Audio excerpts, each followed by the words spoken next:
raconter un peu? Étant originaire du Périgord, je servais déjà il y a une quinzaine d'années Guy Savoy, Jean-Pierre Bigato et toutes les grandes tables de Paris. Et depuis, je suis installé à Marrakech avec mon épouse et on a repris ce travail. Donc on commercialise des champignons sauvages du Maroc.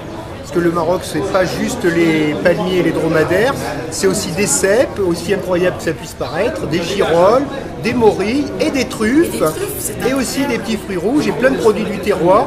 Donc nous on fait des produits sauvages, donc comme du cresson de fontaine, d'Imlil, des arbous, ce sont des petits fruits sauvages du Caïmden, et tout ce qui est un petit peu sauvage.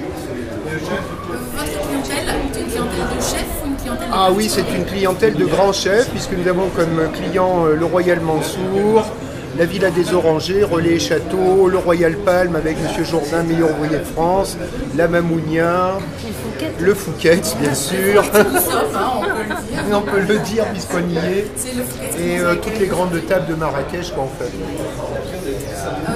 Les particuliers peuvent aussi. Absolument, ils peuvent nous contacter et quand on livre entre deux hôtels le matin, on leur donne souvent rendez-vous et on livre quelques particuliers privilégiés. À l'étranger, à l'export?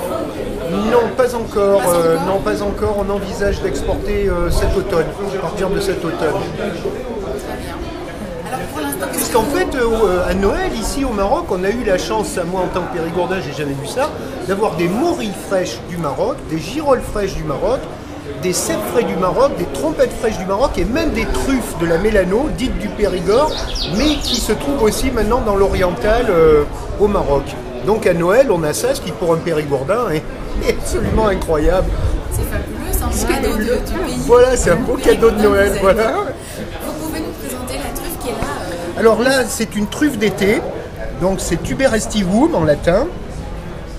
Elle a un aspect extérieur qui est semblable à la Mélano, à la Melanosporum, à la truffe noire, mais c'est une truffe d'été, donc la différence, c'est qu'elle est plus claire à l'intérieur. Néanmoins, quand elles sont bien mûres, une truffe d'été bien mûre, ça vaut une Mélano pas mûre, largement. Alors l'avantage, c'est que c'est 10 fois moins cher, aussi. D'accord. Et donc vous les conditionnez pour les Oui, conserver on les reçoit fraîches de préférence parce que les chefs en général préfèrent avoir les Travail produits frais, frais. bien sûr. Mais quand il n'y en a pas, comme on dit, faute de grippe, on mange des merdes. Donc quand il n'y a pas de frais, eh ben, on mange des conserves surgelées, en boîte, stérilisées, etc. Oui, de manière à les protéger, en tout cas à garder les parfums et les arômes. Voilà. Alors je vois devant des Voilà. cerises. Voilà. C'est le temps des cerises au Maroc? Oui, c'est un petit peu fini sur une vallée et ça a commencé sur l'autre. En fait, on a fini sur la vallée de l'Ourika et là, on a commencé depuis 10 jours sur la vallée d'Imlil, qui est une vallée magnifique en direction d'Asni. En fait, je trouve des vallées au sud de Marrakech qui ressemblent beaucoup au Périgord avec des noix, des cerises, des pommes, etc. Eh bien, écoutez, je vous